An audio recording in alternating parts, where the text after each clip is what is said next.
청와대 춘추관장을 지낸 보수 논객 이상휘 위덕대 부총장 그리고 진보 논객 김만흠 한국정치아카데미 원장 두 분을 저희가 초대했습니다. 어서 오십시오. 네, 안녕하십니까. 안녕하십니까.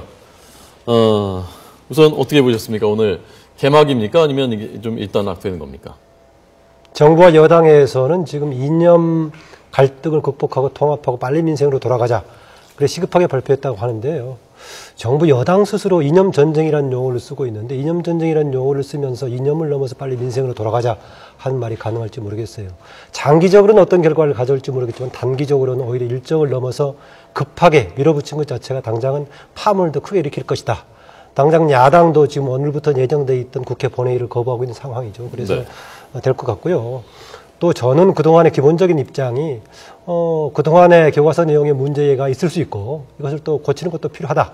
만약에 주장한다면요. 왜냐하면은 그동안에 너무 80년대 기조가 혹시 남아있는 것이 있을 수 있다. 너무 우리 국가에 있던 부정적인 그런 취향 때문에 과거 역사에 대해서 너무 부정적으로 인식하는 부분이라든가 혹시 상대적으로 북한을 호의적으로 평가했던 그런 유산이 남아있을 소진이 있을 수 있다. 또 그렇지 않다고 하더라도 생각은 다양할 수 있으니까 여러 가지 의견이 개진이 가능하다. 그래서 그런 건 인정하지만은 그게 국정화로 가는 게 과연 맞냐에 대해서 아주 부정적인 생각을 갖고 있었습니다. 네. 그런데 오늘 황교안 총리가 편향성의 근거로 내세우는 걸 보고 깜짝 놀랐습니다. 예, 어떤 부분이요? 대표적으로 오늘 세 가지를 이야기하면서 구체적인 논거를 내세운 게, 그 중에 하나가 이제, 남쪽은 우리는 정부 수립을 이야기하고, 북쪽은 오히려 국가 수립을 얘기해가지고, 정당성이 오히려 북쪽에 있는 것처럼 그런 뉘앙스를 가진 책이 있다. 해가지고 내놨습니다. 화면 좀 보여주십시오. 그 얘기하고 있는데 오히려 거기는 제목이 뭡니까? 대한민국 정부가 수립되다 이런 제목이고요. 우리는 헌법에 따라서 국호를 대한민국으로 정했고 유엔에서 우리를 유일한 합법정부로 인정했던 그걸 기술하고 있습니다.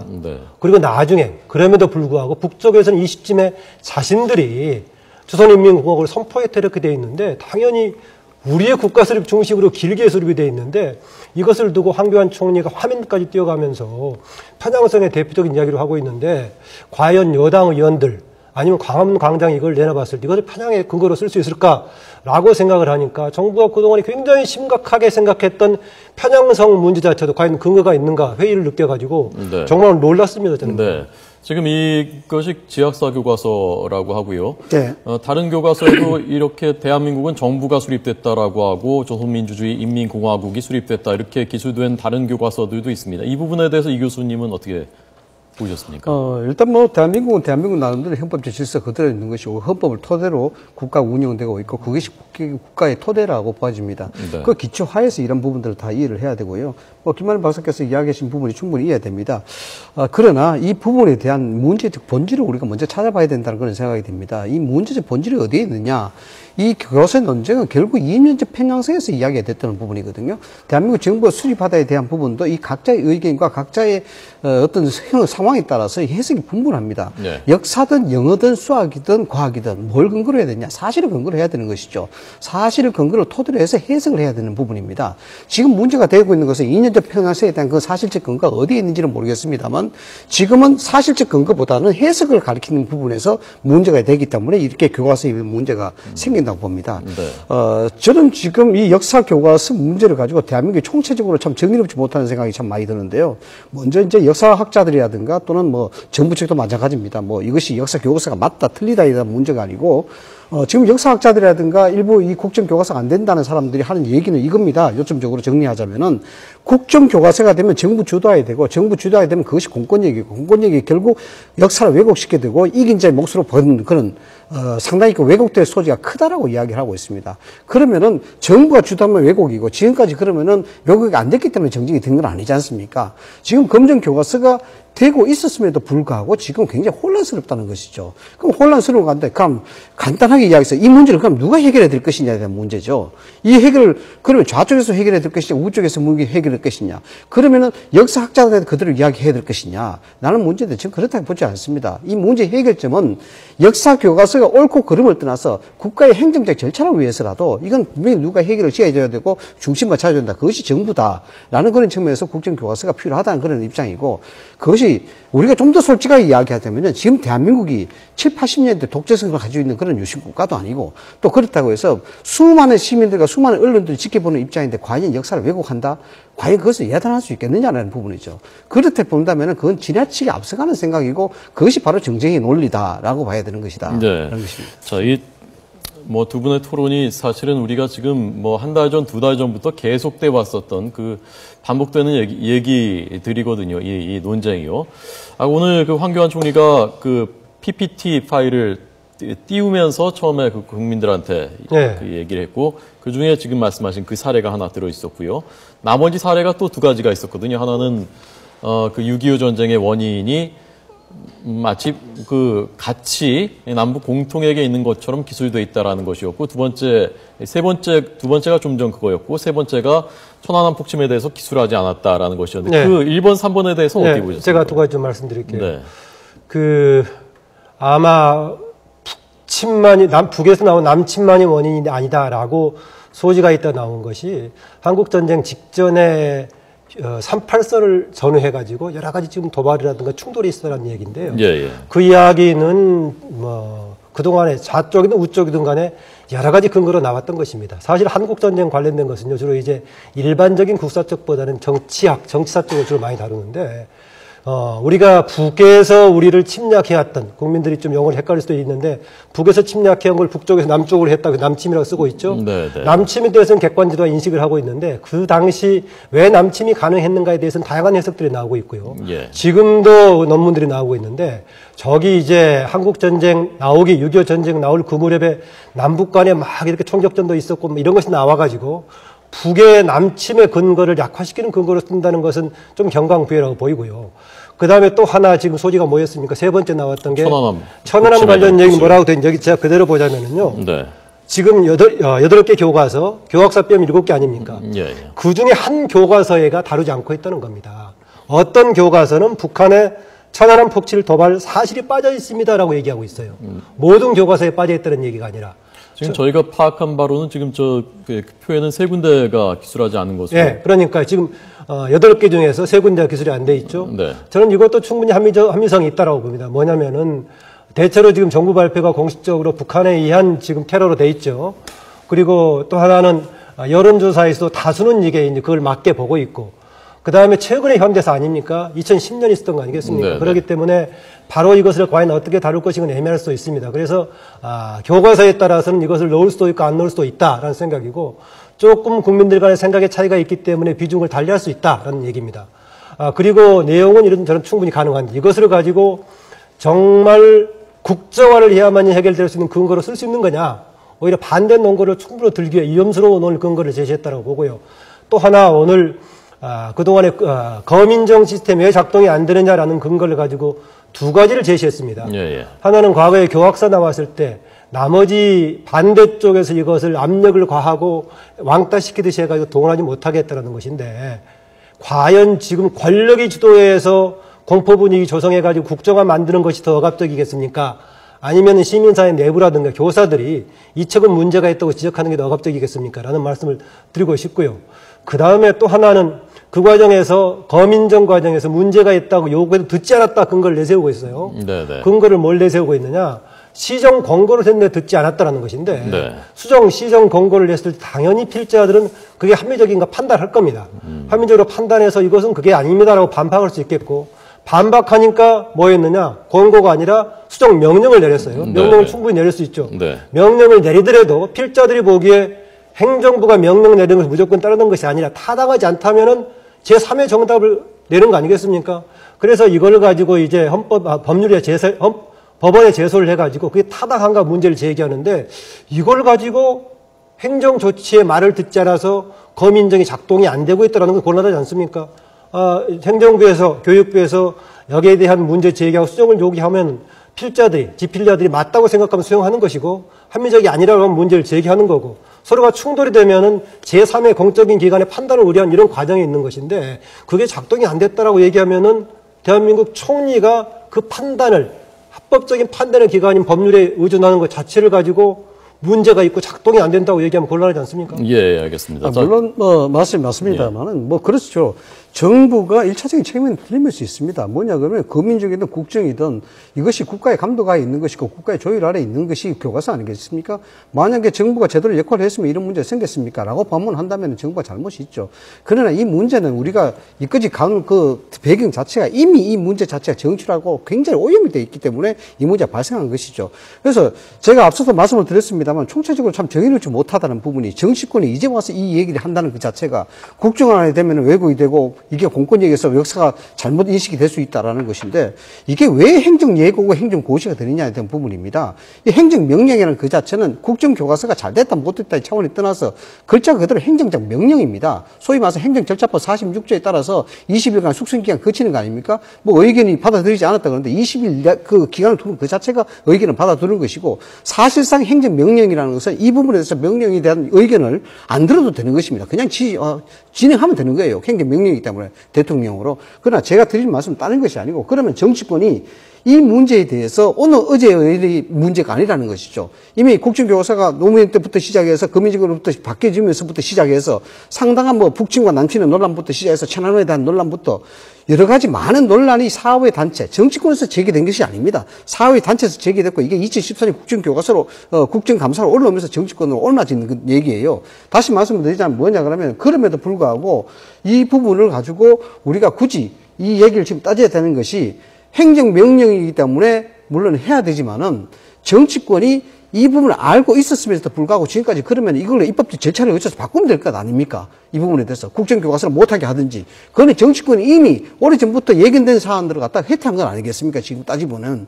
이제 와서 행정고시가 문제가 있다. 국정교과서가 문제가 있다. 이 따지는 자체가 지금 이 시점에 한다는 이야기 자체가 이 문제가 원래 밑바닥에 본 정치적인 이념으로 오염되어 있는 데다가 이 문제 자체를 정치권으로 끌고 가기 위한 노림수에 불과하지 않다라는 거예요. 저는 고시에 따른 절차 자체를 지금 문제 삼을 수는 없다라고 봅니다. 이미 지금 법률적으로 그렇게 돼 있기 때문에. 이게 좀 본질에서 좀 벗어나는 것 같은데, 이쪽도 잘못하고 이쪽도 잘못했다는 말씀이신 것 같은데, 오늘은 좀 그 양쪽의 그 입장에 대해서 좀 얘기하는 좀 그런 그 토론이었으면 좋겠습니다. 자, 이게 총선까지 끌고 가는 것에 대해서 여권에서는 총선용으로 하려는 것이 아니냐, 야당이, 라는 입장인 것 같고요. 총선까지 끌고 가면은 어느 쪽에 유리할 것이라고 보십니까? 두 분께서는. 저는 종합적으로 봤을 땐 이 문제를 끌고 간다고 하더라도 박근혜 대통령 입장에서는 여당이 이길 수 있다는 판단을 했기 때문에 저는 했다라고 봅니다. 네. 저는 그 점에서 야당이 굉장히 최근 국면에 대해서 책임이 크다라고 봅니다. 박근혜 대통령이 정말 시대에 안 맞게 이것을 밀어붙인 것 일차적인 책임이 있지만은 잘못했다가는 야당이 총선에서 이겨서 박근혜 대통령이 이러지도 저러지도 못할 것이다라는 상황이 됐다면은 박근혜 대통령도 이렇게 하지 못했을 겁니다. 이렇게 밀어붙인다고 하더라도 거기에 반발 여론을 현재 새정치민주연합을 중심으로 한 야당이 담고 있지 못하기 때문에 함부로 하고 있는 것이다.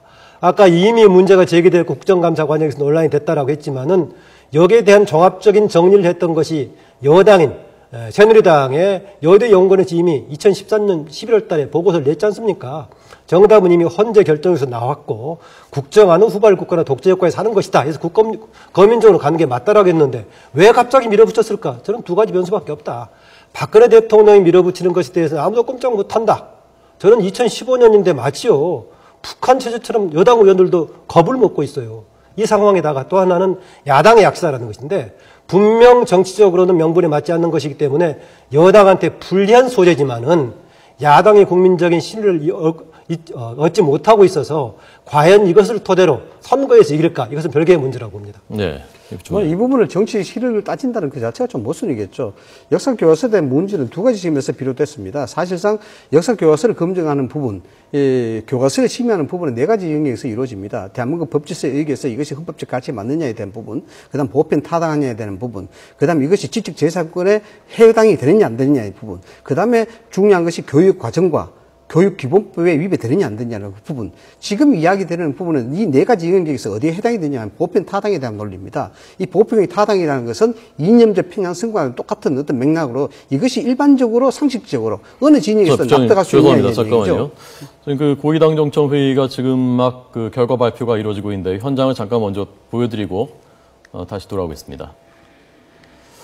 네, 국회에서 원유철 새누리당 그 원내대표가 오늘 있었던 고위 당정청 회의 결과를 이제 곧 발표할 계획입니다. 오늘 민생 문제, 4대 개혁 문제, 그리고 아마 교과서 이후에 그 전국에 대해서도 논의가 됐을 것 같습니다. 가보겠습니다. 고위 당정청 회의가 있었습니다. 회의 결과에 대한 말씀을 좀 드리겠습니다. 오늘 회의는 한마디로 말씀드려서 민생을 위한 고위 당정청 회의였습니다. 오늘 회의에서는 지난 10월 27일 대통령 시정연설 후속 조치 등을 적극 추진하기 위한 구체적인 방안에 대해서 논의하였습니다. 산적한 국회 현안과 청년 일자리 대책에 대해 충분히 의견을 나눈 의미 있는 시간이었습니다. 경제활성화법 미처리 법안 그리고 노동개혁을 위한 5개 법안 처리에 집중하기로 했습니다.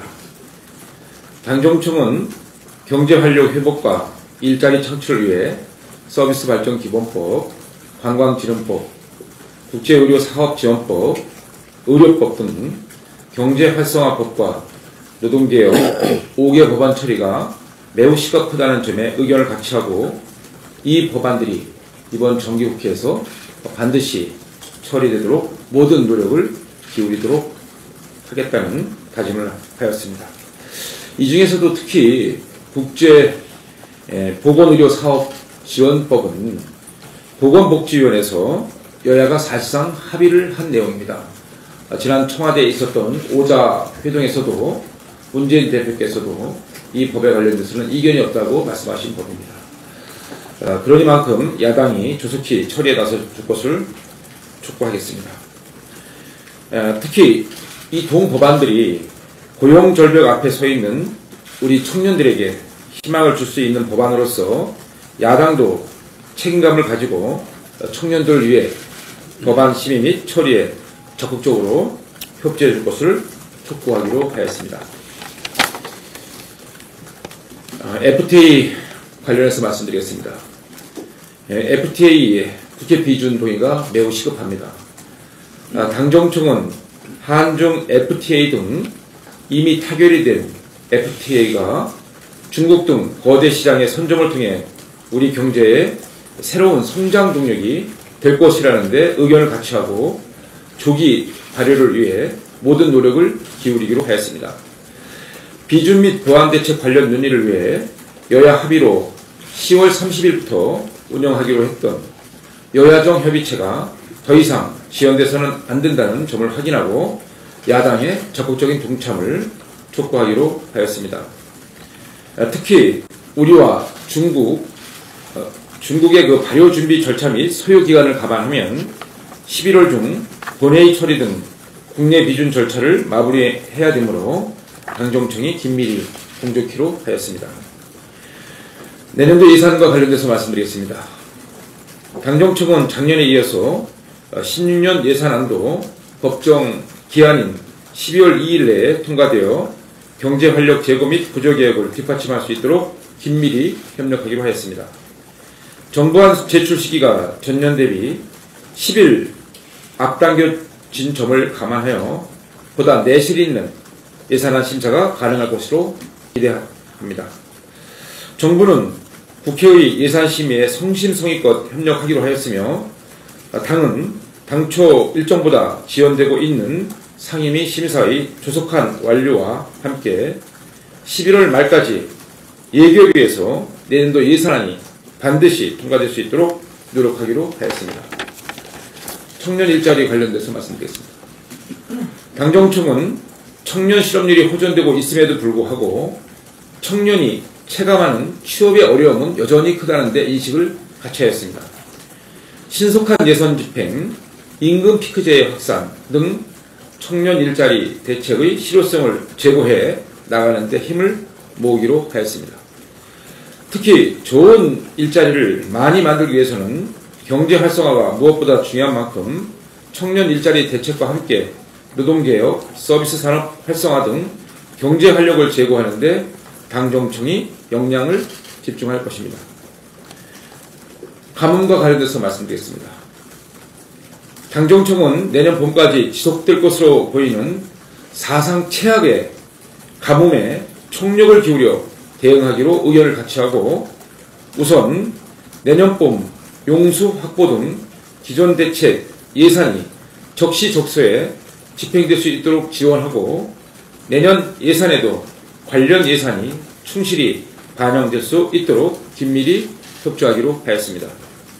또한 수시로 당정협의를 열어 대응 상황을 공유하고 기존 대책 추진 상황 점검 및 추가 대책을 논의하기로 하였습니다. 국정교과서 관련돼서 말씀드리겠습니다. 회의 안건에는 특별히 없었으나 당정을 중심으로 잠시 논의가 있었습니다. 대통령께서 시정연설에서 말씀하신 바와 같이 야당이 주장하는 역사, 왜곡, 미화는 있을 수 없으며 국민들께 사랑받는 올바른 역사교과서를 만들자는 데 의견을 모았습니다. 앞으로 국사편찬위원회가 정치적인 상황에 휘둘리지 않고 제대로 된 역사교과서를 만들기 위해서는 독립성을 보장하는 것이 무엇보다 중요하다는 점에 인식을 함께 하였고 이를 위해 정치권에서 불간섭의 원칙을 지켜야 한다는 점에 공감을 하였습니다. 역사교과서를 정치교과서로 만들 수는 없습니다. 한편 금일 정부의 중고교 교과형 도서 국범 인정 부분 안 확정 고시와 관련하여 야당이 여야가 이미 합의한 오늘 본 회의와 내일 2+2 회동 등을 취소하고 장관 청문회도 연기키로 한 것은 청년 일자리 창출과 경제 활성화를 간절히 바라는 국민의 요구를 외면한 것으로 심히 우려하지 않을 수 없다는데 의견을 같이 했습니다. 민생을 외면하면서 아이들 역사교육을 정쟁의 수단으로 삼는 것은 선거의 유불리만 생각하는 전형적 정쟁 정당의 모습입니다. 역사교과서는 총선에 정략적으로 이용돼서는 안 되고 어떠한 세력도 올바른 교과서 개발에 부당하게 관여해서는 안 될 것입니다.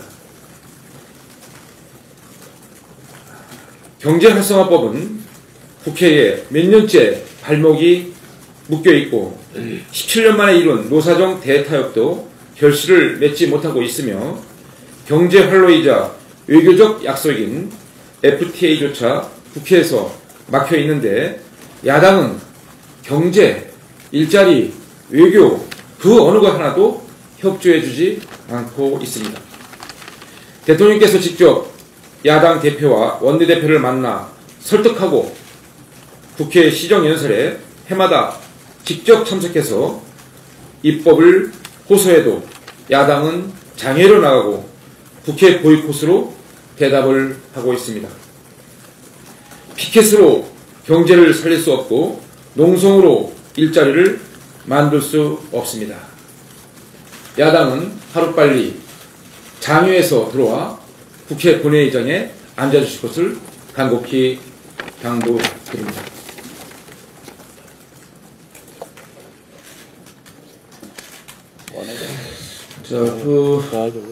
네, 고위 당정청 여당 정부 청와대의 협의 결과 발표 들으셨습니다. 3시에는 저희가 야당의 국정교과서에 대한 기자회견 내용도 생중계해 드릴 계획입니다. 자, 지금 저희가 이 문제 토론하고 있었습니다. 두 분 잠깐만 좀 기다려 주시고요. 저희가 여야 의원들을 한 분씩 잠깐씩 전화 연결해서 여당, 야당의 입장 들어보도록 하겠습니다. 먼저 새누리당은 역사교과서 개선특위 간사를 맡고 있는 강은희 의원 전화 연결됐습니다. 안녕하십니까? 네, 안녕하세요. 강은희입니다. 네. 야당 오늘 지금 민생 한중 FTA 내년 예산안 말씀하셨지만 야당이 협조를 안 하면 이거 다 난항일 텐데요. 네. 어떻게 하시겠다는 입장입니까? 네. 일단 다시 야당도 국회를 책임지고 있는 하나의 상대 당이기 때문에 책임 있는 자세로 들어오셔서 지금 민생 현안들을 같이 논의를 해야 된다고 생각을 합니다. 네. 지금 야당의 내부의 분열을 한국사 교과서에 모두 집중해서 빠져나가려고 하는 이런 형태는 빨리 거둬야 될 것 같습니다. 네. 지금 화면에서도 봅니다만은 강 의원께서 이번 그 국정화에 선봉해서 계신 것 같은데요. 왜 국정화가 돼야 된다고 보시는 것인지 짧게 입장 좀 말씀해 주십시오. 네. 제가 교문위를 계속 했었는데요. 2013년도에 그 거민정 8종이 통과되면서 교과서 문제에 관심을 많이 가지고 또 거민정 시스템 자체가 한계를 많이 가지고 있습니다. 교과서가 집필되기 전까지 출판사가 약 1억 원 정도의 비용을 제공하고 있는데요. 이렇게 만들어진 거민정 교과서가 검정을 통과할 때는 웬만하면은 통과시켜주는 분위기가 될 수밖에 없습니다. 이미 출판사의 투자가 진행이 되어 있었고요. 그리고 지금 현행 교과서는 평균 한 교과서당 집필진이 소수입니다. 7, 8명에 의해서 교과서가 만들어지고 있는데 그러면 그 7, 8명의 그 역사가 그 집필진들의 시각에 의해서 우리 학생들 전체가 역사를 바라보는 시각이 그대로 형성이 되고 있습니다. 그래서 집필진을 대폭 개편을 해야 되는데 거민정 시스템만으로는 이런 게 어렵고요. 검증을 하는 동안에도 검증위원이나 집필 기준을 만드는 위원들의 편향성이 상당히 있기 때문에 결국은 마지막 결론이 다수결에 의해서 정해지는 이런 상황이라서 객관적이고 균형 있는 교과서가 나올 수 있는 원천적인 구조가 불가능하다고 판단을 했습니다. 예, 알겠습니다. 강은희 의원의 입장 들었습니다. 고맙습니다. 네. 자, 이번엔 새정치민주연합 박홍근 의원에게 듣겠습니다. 안녕하십니까? 네, 안녕하십니까? 네, 지금 강 의원께서 말씀하신 그 부분에 대해서 말씀하실 입장 있습니까? 우선은 이게 야당이 내부의 분열을 감추기 위해서 이 교과서 문제에 대응하고 있다는 것은 어느 도단입니다. 오히려 우리는 이 문제를 정부가 더 쟁점화시키지 말아달라고 읍소까지 했는데 결국 이렇게 일방통행 국민들의 여론을 무시하고 강행하고 있지 않습니까? 그것을 마치 남 탓, 야당 탓으로 돌린 것은 전형적인 그런 정략적 발언에 불과하고요. 그 다음에 이번에 이 국정화의 추진은 아시는 것처럼 목적도 우리 국민들이 보기에는 다 불순하게 보고 있습니다. 그리고 그 과정도 얼마나 편법으로 일관됐습니까? 이 사태의 근본적 원인 제공은 전적으로 정부가 여당에 있는 거 아닙니까? 그동안에 이 추진 과정에서 정말 무수한 절차적인 문제도 이야기를 했고요. 그래서 아시는 것처럼 이제 이 통상 2년 걸릴 교과서 집필 기간을 1년 만에 하겠다. 또 비밀 테이프를 조직 편제도 없는데도 불구하고 이렇게 유령조직처럼 운영을 해왔죠. 또 예비 편성도 완전 절차를 거치지 않고 편법을 하지 않았습니까? 재대책서라고 하는 예비비를 왜 여기다가 갖다 쓰는 겁니까? 그러니까 다 밀실에서 지금 집필진도 이제 대표 집필진만 공개하겠다는 건데 뭐가 더 당당하지 않으니까 결과적으로 이렇게 지금 다 대응을 하고 있는 거 아닙니까? 결국은 국민의 갈등을 부추기고 진짜 공론을 두 동강 낸 이 책임을 지고 이 사회부총리인 교육부 장관 홍요 장관 당장 물러나야 되고요. 대통령께서도 이 공론 분열, 민생을 애매하고 이렇게까지 상황을 끌어간 것에 대해서 저는 국민들께 사과를 하는 게 도리라고 생각을 합니다. 네, 국회는 계속 앞으로도 보이콧 하실 계획이신가요? 저희는 말씀드린 것처럼 애초에 이 문제하고 연계시키지 않으려고 했고 대통령께서 어떤 정부가 끝까지 이 문제에 대해서는 좀 더 전향적으로 검토를 해주실 것을 요청을 했습니다만은 결과적으로 오늘 이렇게 했습니다. 그래서 저희는 예산 심사 부분은 일시적으로 지금 중단을 시켜놓은 상태인 거고요. 우선은 이런 정부의 그런 책임 있는 자세에 대해서 저희가 우선 좀 지켜보겠다는 그런 입장을 갖고 있습니다. 네, 알겠습니다. 박홍근 의원에게 들었습니다. 고맙습니다. 네. 자, 이제 여론추이가 어떻게 흘러갈 것인지 오늘 고시가 됐는데요. 그리고 이제 집필이 시작된다고 하는데 내년 총선 때까지 이어질 텐데 여론추이가 어떻게 흘러갈 것으로 예상하십니까? 야당의 입장으로서는 방금 말씀하셨습니다만 절대 정치적 의도한 것이 아니다라고 이야기를 하죠. 그러면 정치라는 것이 아무리 우연이라도 분석을 하게 되면 필요히 될 수밖에 없는 게 정치 아니겠습니까? 결국 총선에 영향을 주리라고 봅니다. 물론 이 국정교과서 그 하나만 가지고 계속 내년 4월까지 끌고 갈 것이냐 그렇지는 않습니다. 이것이 일종의 불쏘시가 되거나 도화선이 되겠죠.